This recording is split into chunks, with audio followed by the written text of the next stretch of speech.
જ્યાં છે, જેવું છે, યોગ્ય છે, મારા પરમાત્માની યોજના છે, એની ઈચ્છા છે, એની કામના છે. એ તો હંમેશા કલ્યાણકારી જ હોય. એની યોજના અકલ્યાણકારી હોય જ નહીં. પણ મહાત્માઓ એટલા આઘરા લખીને જાય ને પછી સમજાય નહીં. એવું થાય. એટલે આપણે ખાલી આટલું શીખી લઈને તોય બેડો પાર થઈ જાય. સમજાય કે ન સમજાય આટલું સ્વીકારી લેવાનું અને ઉઠીને 10-12 વખત બોલી જવાનું એક વખત તો. એટલે જ્યારે સંજોગ આવીને ઉભા રહે ને ત્યારે યાદ આવે. નહીંતર સમસ્યા આપણી સામે આવે ને ત્યારે યાદ નથી આવતું હોતું આપણને. એટલે કહે છે કે આ ગુરુજીમાં, ભગવાનમાં, માતામાં જે કોઈ આપણા હોય એનામાં શ્રદ્ધા હોય અને એનું મહાત્મ્ય આપણે સમજતા હોઈએ તો આપણને એને અધીન રહેવામાં પણ સુખનો અનુભવ થાય છે. અન્યથા પરાધીનતામાં કોઈ દિવસ સુખ હોતું નથી.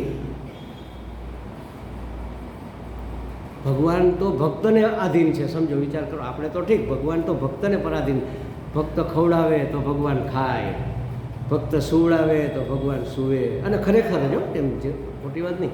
એક વૃંદાવનમાં એક મહાત્મા અત્યારે છે લગભગ હજી, અને એક બીજા વૈષ્ણવ કથાકાર છે, એમને ત્યાં ગિરધરલાલજીનું સ્વરૂપ બિરાજે છે. અને બીજા મહાત્મા છે એ બહુ દૂર રહે છે એની ઝૂંપડીમાં. અને કોઈ મળે ને એટલે પૂછે, એકબીજાના શિષ્યો હોય એને કંઈક આમ હશે, કોન્ટેક હશે, કંઈક વાત થાય ને તો કે આજે તો તમારા ગિરધરલાલને લાલ પીળા કપડાં પહેરાવ્યા છે ને. તો કે તમને કેમ ખબર? તો કે મને કીધું ગિરધરલાલે આવીને કે આજે તો અમે પીળા પહેર્યા છે. બોલો, આ યુગની અંદર, આ કળિયુગમાં અત્યારે. અને એક વખત નહીં, આવું તો અનેક વખત સિદ્ધ થયેલું, બનેલું છે. એ ભક્તનું હૃદય કેટલું નિર્મળ હશે, તમે વિચાર તો કરો. એને દેખાય રીતસરે. સુરદાસ હતા ને, સુરદાસને આ બધું થતું. સુરદાસ એના ભજનમાં દરરોજ એક સ્વરૂપનું વર્ણન કરે. તો કોઈકે કીધું, મારે તમને દેખાતું તો નથી, તમને કેમ ખબર પડી કે આજે બ્લુ કલરના કપડાં પહેર્યા છે, કે આજે આ ફલાણો હાર પહેર્યો છે, આજે ગુંજાની માળા પહેરી છે, આવું મને તમે ભજનમાં કીધું.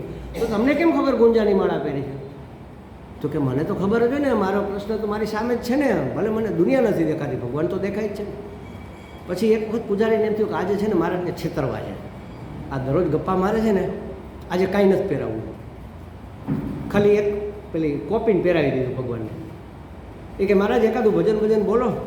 તો કે આજ દીઠા ઠાકોરજી નંગમ નંગા, આજે ઠાકોરજીને નંગમ નંગા જોયા. એ ભજન બહુ પ્રખ્યાત છે. પછી પેલા પૂજારી પગમાં પડી ગયા ને કે ના, હવે હું શણગાર કરું છું. એટલે આવું એક વખત કોઈ કે એને કંઈક અંદર આવવાની મનાઈ કરી હતી. તોય એવું ભજન બોલ્યા કે હું તમને બદનામ કરી નાખીશ. તમે સમજો છો શું તમારા મનમાં? ભગવાનને એવું કીધું કે મારા માટે તમે દરવાજા બંધ રાખ્યા, મારા માટે તમે તમારા પૂજારીને આવી પ્રેરણા આપી કે ન આવવા દઈએ એમ. બોલો કે ભાઈ સાહેબ આવો બાપા. આટલું નિર્મળ હૃદય ભક્તિ સિવાય બીજી ક્યાંય થઈ ન શકે. કારણ કે પરમ પ્રેમ સ્વરૂપા છે ને. તો જેમ ભક્ત ખવડાવે એમ ખાય, જેમ સુવડાવે એમ સૂવે, અરે જેમ નચાવે એમ નાચે. અમે ભણતા ત્યારે કાવ્ય આવતું, મને આ લખતો હતો ને ત્યારે યાદ આવ્યું, મેં આમાં લખ્યું. બહુ સરસ મહાત્માએ લખેલું છે, ભક્તિ રસમાં આખું છે. જો શેષ મહેશ દિનેશ ગણેશ મુનિ સહુ, ક્યાં? હા, શેષ મહેશ દિનેશ ગણેશ મુનિ સહુ જાહી નિરંતર ગાવે. શેષ એટલે શેષનાગ, મહેશ એટલે શિવજી, દિનેશ એટલે સૂર્યનારાયણ, ગણેશ એટલે ગણેશ, અને મુનિ એટલે સાધુ પુરુષ હોય. એ બધા જેનું નિરંતર ગાન કરે છે. જાહી નિરંતર ગાવે નારદ સે સુખ વ્યાસ રટે. નારદથી માંડીને સુખદેવ સુધી અને વ્યાસદેવ સુધી બધા એનું નામનું રટણ કરે છે. નારદ સે સુખ વ્યાસ રટે, પછી હારી તવું પુની પાર ન પામે, તો એનો પાર પામી શકાતો નથી. જાહી અનાદિ અનંત અપાર અછેદ અભેદ સુવેદ બતાવે. વેદ એનું વર્ણન કેવું કરે છે? કેવા છે? અનાદિ છે, એ અનંત છે, એ અપાર છે, એ અછેદ્ય છે. ગીતાજીમાં આવે ને અછેદ્ય ને એમ. અભેદ છે એવું સુવેદ બતાવે છે. તાહી એને તાહી આહિર કી છોહરિયા છછિયા ભરી છાછ પે નાચ નચાવે. તારે છાશ પીવી છે તો નાચ. આ ભક્તની તાકાત. એક છાલિયા એક છાશ માટે જે વેદમાં નથી પકડાતો એ કૃષ્ણ પરમાત્મા એની સામે નાચ કરે, કમર હાથ રાખીને ઠુમક ઠુમક નાચતો હોય. બોલો, આ ભક્તિની તાકાત છે. આ ભક્તિની એટલે નિર્મળતાની તાકાત છે. એટલે જેટલા હું ઘણી વખત કહું છું ને કે એક જ વસ્તુ કરવા જેવી છે, સરળ થઈ જાવ. બસ એકદમ સરળ થઈ જાવ. અને સરળ થવું જરાય સરળ નથી, આપણે જાણીએ જ છીએ. કારણ કે અંદરથી એટલા બધા આપણે પેલા જમાવીને રાખ્યા છે, નક્કર થઈ ગયા છે બધા બંધનો, બધી ગાંઠો એટલી ખુલે એમ જ નથી. એટલે હવે એને બાળવા સિવાય ઉપાય નથી, એને બાળી નાખવી પડે, ખુલે એમ નથી. અને જ્ઞાનથી જ બળે. જ્ઞાન એટલે સમજણ, વિવેકથી બળે. એમ ધીમે ધીમે ધીમે એક પછી એક એ વસ્તુ ઓછી થતી જાય તો નિર્મળ થવાય. અને નિર્મળ થવાય તો પાર પડી જવાય. બસ એમ લાગે કે જીવનમાં સરળતા આવી તો સમજી લેજો કે મોક્ષની નજીક છો તમે. જેટલી સરળતા જીવનમાં આવશે એટલા તમે મુક્તિથી નજીક જશો. જેટલી સરળતા આવશે એટલી. ભલે બહારથી અમુક જગ્યાએ અભિનય પૂરતું આપણે રાખવું પડે, એ વસ્તુ જુદી છે. કારણ કે વ્યવહાર સત્તામાં છીએ એટલે અભિનય કરવા પૂરતો આપણો રોલ ભજવીએ એ બરાબર છે. પણ અંદરથી તો એકદમ કૂળ કપટ વગરનું આપણું અંતઃકરણ હોવું જોઈએ. બિલકુલ કપટ ન હોય અંદર, બિલકુલ દંભ ન હોય, પોતાની જાતને છે એના કરતાં વધુ સારી દેખાડવાનો પ્રયત્ન ન હોય, છે એના કરતાં નિકૃષ્ટ બતાવવાની જરૂર નથી. જેવા છીએ એવા છીએ, એને સરળ કહેવાય. આમ નહીંતર આપણે શું કરીએ ઘણી વખત તો પછી એમ કરે અમે તો તમારા પગની ધૂળની એ ધૂળ છીએ. ભાઈ એટલી બધી ધૂળ હો તો અહીંયા શું કેમ બેઠો છું ભાઈ? એટલે એ પછી એ તો વાણીનો વિલાસ છે, ખાલી એ કહેવાની વાત છે. કહેવા માટે તો માણસ ગમે એ કહી શકે. ખરેખર ધૂળ થવું સહેલું છે. અમારા સ્વામીજી કે સરળ થવું હોય ને તો પગ લૂછણિયા થઈ જવું પડે. બધા લોકો પગ લૂછે તો લૂછવા દેવાના. એટલે બધા આપણા ઉપર માછલા ધોવે કહેવાય ને, શું કહેવાય? હા, બધા આપણા ઉપર માછલા ધોવે. પ્રતિકાર કરવાનો નહીં. આપણે કાલે વાત થઈ ને એમ. જી બરાબર છે, બરાબર. આ સરળ થવાનો સૌથી સહેલો ઉપાય. જી પ્રભુજી, બરાબર છે, તમારી વાત સાચી છે. મારી ભૂલ છે. હું બીજી વખત ધ્યાન રાખીશ. કેટલી શાંતિ રહે જીવનમાં. અને સામો પ્રતિકાર કરો, તણખા જ જરવાના છે ને, ભયંકર તણખા જરવાના છે. એને તો કંઈ થાય કે ન થાય, અહીંયા તો બળતરા થઈ જવાની છે ને. આપણને તો બળતરા થવાની જ છે ને, કારણ કે આપણે લાગણીશીલ છીએ. સામેવાળો માણસ તો ગમે એમ બોલી નાખે, એને જરાય પડી જ નથી હોતી. એ એટલો બધો વિમૂઢ છે. તો આપણે એની યારે વિમૂઢ થવાની જરૂર નથી, મૂઢ થવાની જરૂર નથી, મોહિત થવાની જરૂર નથી. આપણે સ્વીકારી લેવાનું. એમાં આપણું કાંઈ ગહાઈ જવાનું નથી. કંઈ ગહાવાનું નથી આપણું. એમ થાય કે હવે તો એમાં પછી આપણું ક્યાં માન જળવાય? હવે લઈને શું કરવું છે માનને? માન એટલે અભિમાન, અભિતઃ માન, એનું નામ માન. શું કરવાનું માનને? હું છું એ તો છું જ, એમાં કાંઈ ફેર થઈ જવાનું છે? જે મહત્ત્વ આપણું છે એ તો રહેવાનું જ છે ને. એ આપણી સારપ ઉપર આપણું મહત્ત્વ છે. આપણે કંઈ સારા કપડાં પહેરીએ કે સારા ઘરમાં રહીએ છીએ એટલે આપણું સારું માન છે એવું નથી. મેં જ જોયા છે એવા. અમારે મેં આની પહેલાં કદાચ એક વખત વાતે કરી. તમારા એક મિત્ર છે ત્યાં રાજકોટમાં, આર્કિટેક્ટ છે, ઇન્ટિરિયર ડેકોરેટર છે. એમના પત્ની એટલે આમ લગભગ મારાથી થોડાક નાની ઉંમરના હશે, પણ અમે બધા આમ મિત્રો જેવા ખરા. પૂર્વાશ્રમમાં સમાજના કામો બધા હારે કરતા એટલે એ દ્રષ્ટિએ તો ફેમિલી સાથે ક્યારેક મળવાનું થાય ને તો એમના મિસિસને એક પહેલી વખત મળી આ બેન તો બહુ જ સરસ છે, એજ્યુકેટેડ છે, સુંદર છે. અને થોડી વાર થયું ને કંઈક વાત થઈને જે બોલ્યા અને એમ થઈ ગયું ઓહો આઘારીઓ આ નથી ભાઈ. રીતસર એના ઘરવાળાને કાયદેસરની ગાળો પણ આપે જાહેરમાં. તમે વિચાર કરો હવે શું કરવાનું એ રૂપને? એનું મહત્ત્વ છે. જેવા છીએ એવા છીએ, આનાથી કાંઈ મારું મહત્ત્વ વધવાનું નથી. એટલે એવું બહુ બીક નહીં રાખવાની કે આપણે હાવ સરળ થઈ જશું તો લોકો લૂંટી લેશે. આપણે જો માનતા હોય ઈશ્વરમાં અને ઈશ્વરની યોજનામાં તો આપણે કહીએ જ છીએ કે ઈશ્વરની ઈચ્છા વગર પાંદડું હલતું નથી. તો કોણ મને લૂંટી શકવાનું છે? જો એની ઈચ્છા હશે તો હું મારી જાતને બચાવી નથી શકવાનો, અને એની ઈચ્છા નહીં હોય તો કોઈ લૂંટી શકવાનું નથી.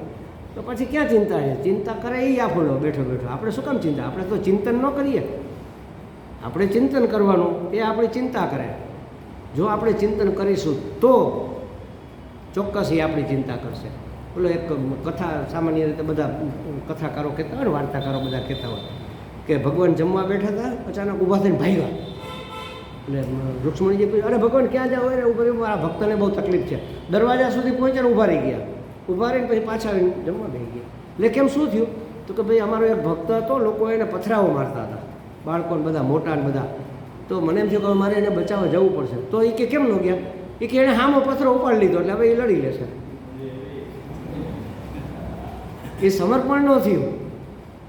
ખ્યાલ આવ્યો? જો એને ન ઉપાડ્યો હોત તો સાક્ષાત ભગવાન એને બચાવવા આવવાના હતા, સમજો.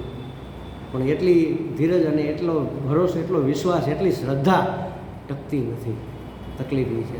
શ્રદ્ધા એટલે ચિંતાનો અભાવ. જો આપણને સહેજે ચિંતા થતી હોય તો સમજવું કે આપણી શ્રદ્ધા કાચી છે. ક્યાંય પણ કોઈ પણ જાતની ચિંતા, જ્યારે સમર્પણ કરી દીધું, અબ સોંપ દિયા ઇસ જીવન કા સબ ભાર તુમ્હારે હાથો મેં, તો પછી ક્યાં ચિંતા છે. પણ આપણે તો ટેમ્પરરી, ઓમ જય જગદીશ હરે સબ કુછ હે તેરા, બીજે દી આવીને પાછા કે હે ભગવાન સબ કુછ, એટલે કાલે તો બધું સબ કુછ તેરા કરીને ગયો, તો પાછો આજો ક્યાંથી લેવો. દરરોજ આપણે કહીએ પાછું તન મન ધન સબ કુછ હે તેરા, આજે કહી દીધું હે ભગવાન તન મન ધન બધું તને આપ્યું, તને અર્પણ કર્યું, પછી બીજે દી ક્યાંથી તમે કાઢ્યું. બીજે દિવસે આપણે કહી પાછા હે ભગવાન તન મન ધન સબ હે તેરા. તું કાલ તો આપીને જતો રહ્યો તો, પણ બહાર નીકળે ત્યારે ભેગું ભેગું પાછું લેતો જાય. એ શ્રદ્ધા નથી. ભલે ખરાબ છે એવું નથી કહેતો હું, સારું છે, એટલું તો થાય છે કમસે કમ. ખાલી બોલીને તો કમસે કમ સમર્પણ કરે છે. આજે બોલે છે, આજે હાથ વળ્યો ધૂળ નાખી, કાલે પૈસા નાખશે. એ સારું છે, નો ડાઉટ, એમાં કંઈ. પણ એ ભ્રામક વસ્તુઓ છે, એ ભ્રમમાંથી બહાર નીકળ્યા વગર ઉદ્ધાર થવાનો નથી. એટલે કહે છે કે તાહી અહીર કી છોહરિયા છછિયા પરી છાછ પેલા. આ ભક્તિની તાકાત છે. આમાં પરાધીનતામાં પણ ભગવાનને આનંદ છે. ભગવાન સચ્ચિદાનંદ છે. રસાસ્વાદન કરવા માટે એને મોટી મોટી વસ્તુઓની જરૂર નથી. એ તો નાના નાના ગોવાળિયાઓ સાથે પણ આનંદ કરી લેતા હોય. એ આપણને શીખવવા માગે છે. ભગવાન તો આનંદ સ્વરૂપ છે ને આનંદ પ્રાપ્ત કરવાની જરૂર નથી. આનંદ આપવા માટે ભગવાનનો અવતાર હોય છે હંમેશા. ભગવાન શેના માટે આવે છે? રામજી શેના માટે આવ્યા હતા? આપણે એવું કહીએ રાવણને મારવા માટે. કૃષ્ણ તો કે કંસને માર. હવે એ આંખ ઊંચી કરે ને તો એમાં કેટલાય રાવણ ધૂળધાણી થઈ જાય. એને મારવા માટે નહીં, ભક્તોની શ્રદ્ધાને દ્રઢ કરવા માટે કે હું આવીશ, તમારા પડખે ઊભો રહીશ, કાયદેસર તમારા જેવો બનીને યુદ્ધ કરીશ અને તમને હું મુક્ત કરાવીશ. તમારી શ્રદ્ધા સંભાળીને રાખજો, શ્રદ્ધા ડગી ન જવી જોઈએ. એટલા માટે ભગવાન ભક્તોની શ્રદ્ધા દ્રઢ કરવા માટે આવે. અને મનુષ્ય અવતાર લઈને આવે અને જે રીતે વર્તન કરે એનાથી એક ચીલો પડે, જેને આપણે ધર્મ કહીએ. ધર્મ સંસ્થાપનાર્થાય, એ ધર્મની સ્થાપના કરવા માટે, દુષ્ટોનો સંહાર કરવા માટે. દુષ્ટોનો સંહાર તો એમને અમે કરીએ, પણ ભક્તની શ્રદ્ધા દ્રઢ કરવા માટે. એટલા માટે ઈશ્વરના બધા અવતાર થતા હોય છે. તો કે હૃદયમાં ભક્તિ સ્થાપિત કરીને પોતાના રૂપ રસ માધુર્યથી અધિકતા, એને અધિકતાપૂર્વક વ્યક્ત કરવા માટે પરમાત્મા આ ભક્તિ સ્વરૂપે પ્રગટ થાય છે. હવે જુઓ, દેવર્ષિ નારદ કહે છે કે ભક્તિ પરમાનંદ સ્વરૂપ છે. ભક્તિ પરમાનંદ સ્વરૂપ છે. ત્યારે એવો એમ માને છે કે ભલે ધર્મ એ આનંદ સ્વરૂપ છે, પણ પરમ આનંદ સ્વરૂપ નથી. યોગ આનંદ સ્વરૂપ છે, પણ એ ફળ કાળે, એ અનુષ્ઠાન કાળે આનંદ સ્વરૂપ નથી. તો એ બધામાં આનંદ તો છે, ધર્મ પણ સાધન તો છે આનંદ માટેનું, પણ તેનાથી આનંદની પ્રાપ્તિ થાય છે. କିନ୍ତୁ ધર્માનુષ્ઠાન કાળમાં આનંદ નથી, ફળ કાળમાં આનંદ. અને ભક્તિ તો પોતે જ ફળરૂપા છે. એ શરૂઆત કરો ત્યાંથી આનંદ આવવાની શરૂઆત થઈ જાય. આપણે કાશ્મીર જવું હોય તો કાશ્મીર પહોંચીએ ત્યારે જ આનંદ આવે. અહીંથી ટૂરમાં જ્યારે ગાડીમાં બેસીને ત્યારથી ખુશ થવા માંડીએ. ધીમે ધીમે જેમ જેમ એક એક સ્ટેશન જતું જાય એમ આપણો આનંદ વધતો જાય કે હવે આપણે નજીક પહોંચ્યા. એમ આમે બધાની યારે બેસવાની મજા આવે, બધું જોતા જાય, વાતો કર. આ બધી જ ચિંતાઓ અહીંયા સ્ટેશન ઉપર છૂટી જાય. એટલે પહોંચીએ ત્યારે તો આનંદની અવધિ હોય સમજો, પણ શરૂઆત જ્યાંથી કરીએ ને ત્યાંથી જ આનંદ શરૂ થઈ જાય. આવું કામ ભક્તિનું છે. તો કહે છે કે ફળ કાળે પણ અને અનુષ્ઠાન કાળે પણ આનંદ સ્વરૂપ છે. જ્ઞાન પણ સાધન કાળમાં પરમાનંદ સ્વરૂપ નથી. સમજો, જ્ઞાન પ્રાપ્ત કરવું એમાંય કંઈ આપણને મજા તો આવતી નથી. આ સર બધું યાદ રાખવું ને આ બધું વિવેક કરવું અને વૈરાગ્ય કરવું અને સાધન ચતુષ્ટય સંપત્તિ એકત્ર કરવી ને આમાં તો કશું અંતઃકરણ શુદ્ધિ કરવાની વાત એ ભક્તિમાં તો આવતી જ નથી. પહેલી વાત એ છે. અઘરામાં અઘરું તો એ જ છે ને, અંતઃકરણ શુદ્ધિ કરવી. તમે જેવા છો એવા પરમાત્માને શરણાગત થઈ જાઓ, પરમાત્મા તમને શુદ્ધ કરી દેશે. એ જ્યાં આવે ત્યાં એની મેળાએ પવિત્રતા થઈ જાય. એ તો પવિત્રાણામ પવિત્ર છે, એનું નામ માત્ર પવિત્ર છે. તો કહે છે કે એ સ્વરૂપથી જ્ઞાન પણ પરમાનંદ સ્વરૂપ સાધના કાળમાં નથી. ભક્તિ અને ભગવાનમાં અભેદ છે. ભગવાન અને ભક્તિ, ભક્તિ એટલે ભગવાનની આહલાદીની શક્તિ. આપણે કાલે જ વાત થઈ હતી, બરાબર? તો ભગવાન અને ભક્તિ, મારા હું અને મારી શક્તિ જુદી હોય? એ એક જ હોય. શક્તિ અને શક્તિમાં એક રૂપ જ હોય હંમેશા. તો ભક્તિ અને ભગવાન બંને એક રૂપ જ છે. તો ભગવાન કેવા છે? દિવ્ય છે. તો ભક્તિ પણ દિવ્ય હોવાની. પવિત્ર છે, ભક્તિ પણ પવિત્ર હોવાની. ભગવાન આનંદ સ્વરૂપ છે, તો ભક્તિ પણ આનંદ સ્વરૂપ હોવાની. જો બધું જ ભક્તિ અને ભગવાન જો એક હોય તો જેવા ભગવાન સત ચિત્ત આનંદ સ્વરૂપ ભગવાન છે, તો ભક્તિમાંથી પણ આપણને સચ્ચિદાનંદ પ્રાપ્ત થશે. કારણ કે એના સ્વરૂપ છે, એનાથી ભિન્ન ન હોઈ શકે. તો એ બંને વચ્ચે અભેદ છે. આથી ધર્મ, યોગ કે જ્ઞાન નહીં, પણ પોતાના ગર્ભમાં ભગવાનને ધારણ કરી રાખનારી ભક્તિ પરમ આનંદ સ્વરૂપ છે. એ પોતાના એની સાથે એકરૂપ થઈને ભક્તિ રહે છે. એટલે ભક્તિનો આનંદ કોઈ આસ્થાના મટી જવાથી નાશ પામે કે એવો નથી. અને આમાં તો એવું કીધું છે કે જ્યાં પરમ પ્રેમ છે ને, આપણે આગળના ક્લાસમાં જોઈ ગયા છે, તમને કદાચ યાદ નહીં હોય, જીવન બદલી જાય, દેહ બદલી જાય, જન્મ બદલી જાય, જન્મારો બદલી જાય તો પરમ પ્રેમ બદલતો નથી. અત્યારે સામાન્ય રીતે સ્થૂળ પ્રેમ જેને આપણે કહીએ ને, આપણને જેના માટે બહુ આસક્તિ, જેના માટે બહુ મોહ હોય ને, એ પછીના જન્મમાં પાછો સામે આવીને ઊભું રહે. અત્યારે આપણે આ બધું જે આપણે જેના માટે પ્રેમ હોય ને આપણે માગણી કરતા હોય ને કે મને પ્રાપ્ત થાય, વસ્તુ, વ્યક્તિ, પરિસ્થિતિ જે કાંઈ હોય, તો ભગવાન તો ટીક જ મારે છે ને સીધું, ઓકે બરાબર છે, તને મળશે. આપણે પણ હવે આવા ઘરવાળા અમે નહોતા માગ્યા, એ તમે એવા જ માગ્યા હતા. આપણને માગતા ક્યાં આવડા હતા? આપણે નો વાત થઈ કે ભાઈ આપણે માગીએ કે દીકરાને આટલા ટકા આપજે, એ આપણે માગતા નથી આવડતું હતું ને. કીધું તો યાદ છે કોઈને ઉદાહરણ? એક બાએ પ્રાર્થના કરી કે હે ભગવાન, મારા પૌત્રને 95% માર્ક આવે એવું કરજે. તો ભગવાન કહે ચાલો આપ્યા 95%. પણ શેના માટે માગ્યા હતા? મેડિકલમાં એડમિશન લેવું છે. ગયા વખતે 92% એ અટકું હતું, એટલે 95 માગીએ તો આ વખતે વારો આવી જાય, તો આ વખતે 97% એડમિશન અટકું. તમે પ્રાર્થના તો પૂરી થઈ, પણ તમારો હેતુ તો સિદ્ધ ન થયો ને. એના કરતાં બાળકો માગે ને એને આવડે માગતા, હે ભગવાન ભલું કરજે, બસ. એમાં બધું આવી ગયું કે નહીં? ભલું કરજે, જેમાં મારું ભલું થવાનું હોય એ કરજે, અને કેવી રીતે ભલું થશે એવી રીતે કરજે. કોઈને નુકસાન કરીને કે ફાયદો કરીને કે એવું કાંઈ નહીં, ભલું કરજે બસ. આપણને માગતાય ક્યાં આવડે છે? આ ભક્તિ છે એ આનંદ સ્વરૂપ, એનું સ્વરૂપ જ આનંદ છે, શરૂઆતથી અંત સુધી. દેહ બદલી જાય, જન્મારો બદલી જાય, પ્રેમ બદલતો નથી. પ્રેમ ઠેઠ સુધી સાથે જાય છે. પેલું છે ને, સિકંદર જ્યારે એનું અવસાન થયું ત્યારે એણે પોતાના હાથ બહારે રાખ્યા હતા કે જગતને બતાવવા માટે, જો હું કાંઈ લઈને જતો નથી. તો અમારે એક કવિએ લખ્યું કે આપની યાદ સાથે લઈ જઈશું, ખાલી હાથ ગયો એ તો સિકંદરની વાત છે. ખાલી હાથ ગયો એ તો સિકંદરની વાત છે, અમે તો આપણી યાદ સાથે લઈ. એટલે પ્રેમ આવો છે. એ પ્રેમ બીજા જન્મમાં પણ પાંગરતો હોય છે પાછો. જેની સાથેના ઋણાનુબંધ હોય ત્યાં આવીને આપણને જોડે. હવે પરમાત્મા સાથે હોય તો શી વાત, એની તો શી મજા છે સમજો. એ સૂચિનામ શ્રીમતામ ગેહે, એનો જન્મ તો એવા પવિત્ર કુટુંબમાં થાય કે જેથી એની યાત્રા આગળ ચાલે. તો જ્ઞાન સાધન કાળમાં પણ આનંદ આપનાર નથી. શાંતિરૂપા પરમાનંદ સ્વરૂપા ભક્તિની પ્રાપ્તિ ઈચ્છતા ગૌણી ભક્તે પોતાના મનને કેવું બનાવવું જોઈએ, તો એની વાત આગળના સૂત્રમાં કહે છે, એને આપણે જોઈએ આગળ. 61મું સૂત્ર છે, લોકહાનૌ, બોલો, ચિંતાન કાર્યા નિવેદિતાત્મલોક વેદત્વાત. એક બીજો પાઠ પણ છે, લોક વેદત્વાતને બદલે લોકવેદશીલત્વાત. શીલત્વાત આવો પાઠ પણ છે. એટલે બે સાચું જ છે. શું કહે છે જુઓ, નિવેદિતાત્મ લોકવેદ, નિવેદિતાત્મ લોકવેદત્વાત એટલે લૌકિક અને વૈદિક કર્મો એ સમર્પિત કરી દીધેલ હોવાથી, નિવેદન કરવું એટલે સમર્પણ કરવું, સમર્પિત કરી દીધેલ હોવાથી, એટલે કે સુખ રહિત પોતાની જાત ભગવાનને અર્પણ કરી દેવી. સુખ સહિત, સુખ રહિત નહીં, મારું સુખ હોય, મારું દુઃખ હોય, જેવો છું એવો ભગવાન તારો છું, બસ. આવી રીતે પોતાની જાતને સમર્પણ કરી દેવી લૌકિક અને વૈદિક કર્મો સાથે. લૌકિક કર્મો એટલે આપણે જે વ્યવહાર સત્તામાં જે કરતા હોય, કોઈને ખરખરે જવું, કોઈને મોડે જવું, કોઈ નાની મોટી વિધિઓ કરવી, આ દિવાળીની હોળી પ્રગટાવીને એમાં નાળિયેર નાખવું, સેવ મમરા ઉડાડવાના, આ બધું લૌકિક કર્મ છે.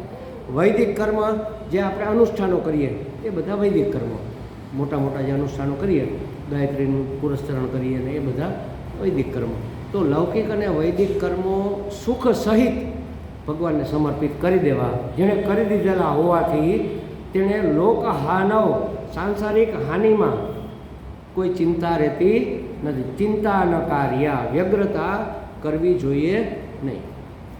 ગૌણી ભક્તિ કરવા માગતા ભક્તે શું કરવું? તો કહે છે કે તમારે તમારા લૌકિક અને વૈદિક કાર્યો ભગવાનને અર્પણ કરી દેવા, તમારા સુખ દુઃખને ભગવાનને અર્પણ કરી દેવું. આપણે ચિંતા કરવી નહીં. ચિંતા જેને આપી દીધું એ કરે. આપણે એક વખત દીકરીને પરણાવીને સાસરે મોકલી દીધી, પછી સાસરિયાની ચિંતા કરે ને, ભલે ભાવતર કરે, લાગણી જતી નથી ને, ત્યાં વ્યવહારની વસ્તુ છે. પણ પછી જવાબદારી તો એમની આવી જાય ને, જેમને સોંપી દીધી એમની જવાબદારી આવી ગઈ. તો તમે તમારી જાતને જો ઈશ્વરને સોંપી દો તો પછી ભગવાનને ચિંતા કરવાની, આપણે માત્ર ચિંતન કરવાનું, એનું સ્મરણ કરવાનું, ચિંતા એ કરે. તો લોક, વેદ અને સ્વયં પોતાને પણ ભગવાનને અર્પણ કરી દીધેલ હોવાથી ભક્તે લૌકિક લાભ હાનિની ચિંતા કરવી જોઈએ નહીં. એક વલ્ભાચાર્યજીનું સરસ એક પંક્તિ છે, નિવેદિતાત્મભી નિશ્ચિંતા કાર્યા ક્વાપી કદાપી ન નિવેદનમ ચ સ્માર્તવ્યમ સર્વદા તદ્દેશૈજનઃ. જેમણે ભગવાનને આત્મનિવેદન કરી દીધું છે તેમણે કોઈ ચિંતા કરવી જોઈએ નહીં.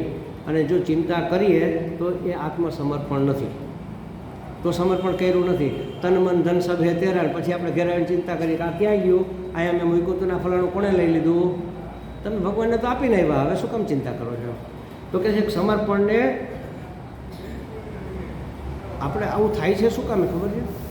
સમર્પણ તો કરી નાખીએ છીએ આપણે, પણ પછી એ સમર્પણ યાદ નથી રહેતું. એટલે અહીંયા વલ્ભાચાર્યજી એ કહે છે કે સમર્પણને સ્મરણમાં રાખવું કે મેં ભગવાનને અર્પણ મારી જાત કરી દીધી છે. આપણે અર્પણ કરી દઈએ, કદાચ ભાવમાં આવીને ભગવાનને આ વાત થઈ હતી, સ્વામીજી આવી વાત કરી હતી, શાસ્ત્ર આવું કહે છે, બરાબર છે, આજ મારે સમર્પણ કરી દેવું. સવારમાં પૂજાપાઠ કરીને ભગવાનને દંડવત કરી લીધા કે ભગવાન આજથી મારું જીવન તારા માટે. બીજી જ મિનિટે ભૂલી જાય પાછળ ઘરની કે બીજા કોઈની પાડોશીની ગમેની ચિંતા કરવા માંડીએ. અરે ઓલું હતું એનું શું થયું હશે, હવે જલ્દી સમાચાર આવે તો સારું, તરત ચિંતા, કારણ કે ઓલું સમર્પણ ભૂલાઈ ગયું. એટલે બહુ મહત્ત્વની વાત અહીંયા વલ્ભાચાર્ય જે કરી છે કે સમર્પણ તો કરી દેવું, પણ એ સમર્પણને યાદ રાખવું. આપણે યાદ નથી રાખતા, વારંવાર એને યાદ કરવું જોઈએ કે ભગવાન બેઠો છે ને, કાંઈ નહીં આટલું જ યાદ રાખીને ભગવાન બેઠો છે ને, મારો ભગવાન, મારું તો ખાસ કહેવું પોતાપણું લાગે, મારો ભગવાન બેઠો છે ને, ભલે બધાનો છે પણ મારો તો છે જ. એક ટીચર હોય તો છોકરાઓમાં આમ નીકળે તો કોઈ પણ છોકરો હોય બીજાને ઓળખાણ, જો મારા ટીચર છે, મારા, એના એકલા થોડા છે, 50 છોકરાના ક્લાસમાં આવે, 50ના ટીચર છે ને, પણ એમાં મારાપણું આવે ને એટલે પોતાપણું આવી જાય, એમાં શ્રદ્ધા અને મહત્ત્વ આવે. સમર્પણ કરીને પછી યાદ રાખવું, આટલું યાદ રાખવું, મારો ભગવાન બેઠો છે ને, બસ થઈ જશે, મારો ભગવાન બેઠો છે ને, જેમાં સૌનું કલ્યાણ હશે એવું થશે. આપણે ચિંતા કરવાની જરૂર નથી. ખોટું કર્યું હોય તો 100% ચિંતા કરજો, કારણ કે દંડો પડવાનો જ છે બરડામાં. ક્યાંય પણ આસક્તિ હશે, પકડ હશે. મેં વાત કરી પેલા વાંદરાની, પેલા કુંજામાં હાથ નાખીને મુઠ્ઠીનો મગફળીનો દોથો ભરે છે અને બરડામાં સોટીઓ પડે છે. ક્યાંય પણ વાહામાં સોટી પડે, માર પડે તો સમજી લેવું કે ક્યાંક મુઠ્ઠી બંધ છે, ક્યાંક કંઈક પકડેલું છે, ગમે એ પકડેલું છે, ગમે એ આસક્તિ છે, ગમે એ હું ફસાયેલો છું. છોડી દો, છોડવામાં સુખ છે. નહીં છોડો તો છીનવાય તો જવાનું જ છે. માર ખાઈને છેલ્લે એને મુઠ્ઠી તો ખોલવી પડી કે નહીં, એના વગર તો નીકળો જ નહીં. તો પહેલાં જ છોડી દીધી હોત તો એમને નીકળી ગયો હોત. એટલે એ વાંદરામાં આપણે જાજો ફેર નથી. એમ આપણે સમાજને, સંસારને, સંબંધોને પકડી રાખેલા છે. એણે પહેલાં ભોગ માટે મગફળીને પકડી રાખી હતી, આપણે ભોગને પકડી જ રાખીએ છીએ ને, ક્યાં મૂકીએ છીએ? એ કઈ વસ્તુ મૂકતું નથી. બધી જ વસ્તુ મારે જોઈએ, બધી જ વસ્તુઓ જોઈએ. બધા સાથે હું એટેચમેન્ટ, એને એટેચમેન્ટ કહે ને ઇંગ્લિશમાં, એટેચમેન્ટ છે જ મારું, અને એ જ દુઃખી કરે છે. મારું એટેચમેન્ટ જ દુઃખી કરે છે. ભગવાનને સોંપી દઈએ તો એ દુઃખ નીકળી જાય કે મારો ભગવાન બેઠો છે ને, એ જે કરે એ બરાબર છે, અને એ હંમેશા કલ્યાણ કરે છે. આટલો તો ભરોસો હોવો જ જોઈએ, એ હંમેશા કલ્યાણ કરે, કારણ કે એને કલ્યાણ સિવાય બીજું કંઈ આવડતું નથી. એટલે આપણે એ ચિંતા કરવાની જરૂર જ નથી કે કલ્યાણ કરશે કે નહીં કરે. જો ખોટું કરશો તો ખોટાનું પરિણામ તો હંમેશા ખોટું જ આવવાનું છે. અવડા આટા ચડાવ્યા હોય તો પછી ખોલવામાં બહુ તકલીફ પડે. આમ દોઢાઈએ ને, અવડા આટા ચડાવીએ ને એટલે દોઢાઈએ, તમે જેને કપલીનો ચડાવીને એને ખબર હશે, એ પછી ખોલવામાં તો પાના પકડે કામ ન કરે ઘડીકમાં, છેલ્લે કપલીને ફાટી જાય ત્યારે નીકળે. એટલે અવડા આટા બને ત્યાં સુધી ન ચડાવવા આપણે, બસ. ભલે સવડા ચડાવેલો વાંધો નહીં, એ કોઈક દિવસ એ ખુલી જશે, પણ અવડા ચડાવ્યા ને તો ઉપાધિ થઈ જવાની છે. અવડા એટલે કોઈનું અહિત વિચારવું, કોઈ પણ પ્રાણીનું.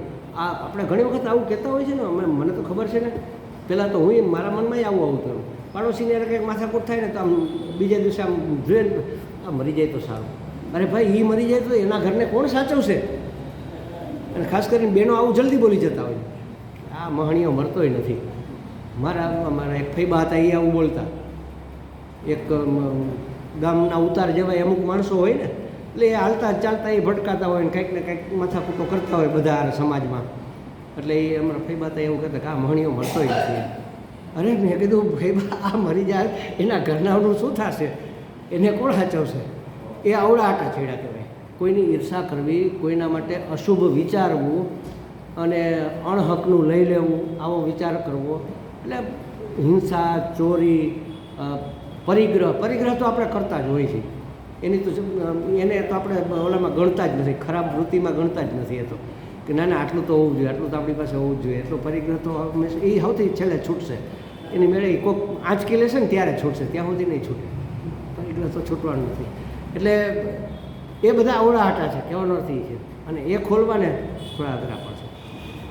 ભલે તમારે સુખ જોઈએ છે, તમે મહેનત કરીને લઈ લો, સવડી રીતે લઈ લો, માગીને લઈ લો, ઉછીનું કરીને લઈ લો, પણ છીનવીને લઈ લેવું, શાસ્ત્ર તો એમ કહે છે કે તમે તમારી ભૂખ કરતાં એક કોળિયો વધુ ખાઓ તો તમે એ બીજાના મોઢાનો કોળિયો છીનવી લીધો. ખરેખર વિશ્વમાં દરરોજ એક માણસ દરરોજ એક વસ્તુ ખાય ને તો આખી જિંદગીમાં એને રિપીટ ન કરવી પડે એટલા ખાદ્ય પદાર્થો છે, ખાવા માટેના એટલા પદાર્થો છે. અને તોય સસલા મારીને ખાય છે, તોય હિંસા કરીને ખાય છે લોકો. બોલો, આટલું બધું ખાવાનું છે અને કોઈને ઘટે એમ નથી, છતાંય અનાજની ને બધી કેટલી તંગી છે. ભૂખમરો કેટલો છે, કારણ કે એના ભાગનું આપણે લઈ લઈએ છીએ ને, આપણે સંગ્રહ કરી લઈએ છીએ વધારે.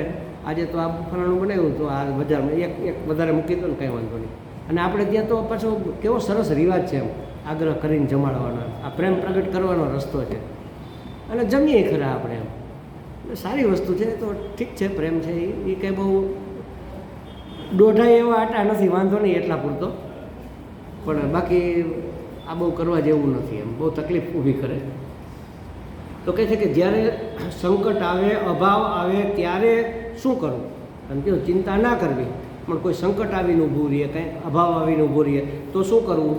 તો ત્યારે સ્મરણ કરવું કે બધું હરિજીને સોંપી દીધું છે, હવે એની જવાબદારી છે.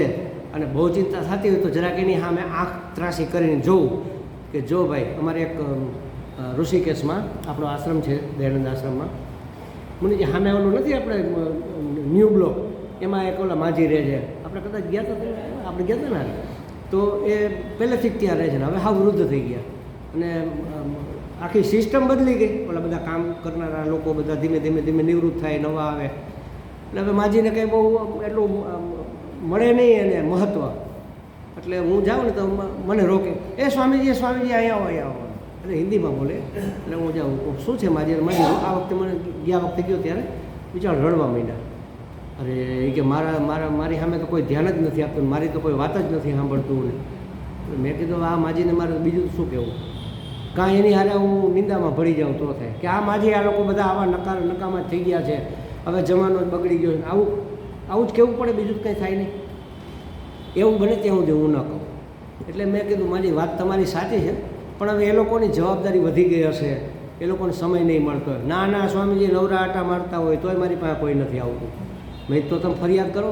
એ કે કોને ફરિયાદ કરો? મેં કે સૌથી મોટા બોસને ફરિયાદ કરો. તો કે કોણ સૌથી મોટા બોસ? મેં તો આ કોણ ટીંગાય છે? એનું કેલેન્ડરમાં કૃષ્ણ ભગવાન હતા. એ કે એ તો મારા ભગવાન છે. મેં એનો ટાંટીઓ ખેંચો ને, એનો ટાંટીઓ ખેંચો, એને ફરિયાદ કરો એટલે ઓના હૃદયમાં એ પ્રેરણા કરશે કે જા પેલા બે બાને જરા તકલીફ છે, તું એની ખબર કાઢ. એમ મેં તમે ભગવાનને ફરિયાદ કરો. બધાના હૃદયમાં તો એ જ બેઠો છે ને. તો કે હા, એ વાત સાચી. એટલે મૂળ વસ્તુ લોકોને યાદ નથી થતું કે મેં સમર્પણ કરી દીધું છે. વારંવાર સ્મરણમાં રાખો. કાંઈ પણ તકલીફ આવે, આમાં કીધું ને કે જ્યારે સંકટ આવે, જ્યારે અભાવ આદિ આવે તો શું કરવું? તો એ ટેઢી ટાંગવાલાનો ટાંટીઓ ખેંચવો, જગતનો ન ખેંચવો. એને કહેવું કે હે ભગવાન, તારે દુઃખી જ કરવી છે મને, કે દુઃખી જ કરવો છે તો કર, પણ હવે મારાથી આટલું જ સહન થાય, આથી વધારે નહીં થાય. તો તું જોજે, જોઈ લેજે, તને જે ઠીક લાગે. તો ઓટોમેટિકલી ડાયલ્યુટ થઈ જશે તમારું દુઃખ. એક તો આ વાત કરીને ત્યાં જ મન હળવું થઈ જાય, ત્યાં જ હળવું થઈ જાય, અને પછી એનો તમારી પોઝિટિવિટીનો વાઇબ્રેશનમાં વાતાવરણમાં પણ પડઘો પડે આખો. એટલે જ્યારે સંકટ આવે, તકલીફ થાય, અભાવ આદિ આવે તો સ્મરણ કરવું ભગવાનનું કે આ બધું તો આપણે હરિજીને સોંપી દીધું છે. સર્વેશ્વરશ્ચ શરૂઆતમાં નિજેચ્છાત કરીષ્યતિ, હરિને ઈચ્છા હોય એમ કરે. આપણા ચિત્તની દશા તો એ જાણે જ છે કે આપણી શું દશા છે, તો એની ઈચ્છા હશે એમ કરશે. એને સુખ આપવું હોય તો ભલે, ને એને દુઃખ મારા જીવનમાં બહુ મહાન દુઃખ આવવાનું હશે ત્યારે ભગવાને એને ડાયલ્યુટ કરીને આટલું કમથું આપ્યું. અને આ હકીકત છે. આપણે ઘરે ભગવાન મરી ગયા રે, હમણાં તો મારા ઉપર મુશ્કેલીઓના પહાડ તૂટી પડ્યા છે, અને આવું તો મેં શું કર્યું કે આ કોઈ હિસાબે આમાંથી નીકળાતું જ નથી, આવું ન વિચારવું. આપણે એવું વિચારવું કે મને આના કરતાં ભયંકર પીડા આવવાની હતી, એ ભગવાને એક ટુકડો અથવા ડાયલ્યુટ કરીને આપ્યું છે. આખે આખું આવ્યું તો શું દશા થાત આપણી? કારણ કે એ કરુણા નિધાન છે. એને કરુણા સાથે જ જે મોકલે, સુખ મોકલે કે દુઃખ મોકલે, એ કૃપા સાથે જ મોકલે. એટલે ગમે એવી ભયંકર પરિસ્થિતિ આવે તો પણ આ મનમાં ખાસ સ્મરણમાં રાખવું. એમ વલ્ભાચાર્ય એવું કહે છે કે આ સ્મરણમાં રાખવું કે મેં સમર્પણ કરી દીધેલું છે અને હવે એની જવાબદારીમાં છે. મારા ઉપર જે આવવાનું હતું એને ઘણા બધા ઓછા પર્સન્ટેજ કરીને ડાયલ્યુટ કરીને મારા સુધી પહોંચતું કર્યું છે. તો ભગવાન તારો આભાર એમ કે કમસે કમ આટલું તો મને બચાવી લીધો. તો ઈચ્છા એ જે કરવું હોય એ કરવા એ સમર્થ છે ને, એના ઉપર શું કામ ભરોસો ન કરીએ? સર્વસમર્થ છે પરમાત્મા. આથી એને જે ઈચ્છા હોય, એને જે યોગ્ય લાગે એ કરશે. મારું સમર્પણ કરીએ, મારું ઇન્ટુ ઇન્વર્ટેડ કોમા, મારું સમર્પણ કરીએ ને તો બધું મારું થઈ જાય. જેને હું મારું કહું છું એ બધું હું જો ભગવાન આપે, તન મન ધન સબ હે તેરા, બધું એનું, તો પછી બાકી વધ્યું આખા જગતનું મારું થઈ ગયું.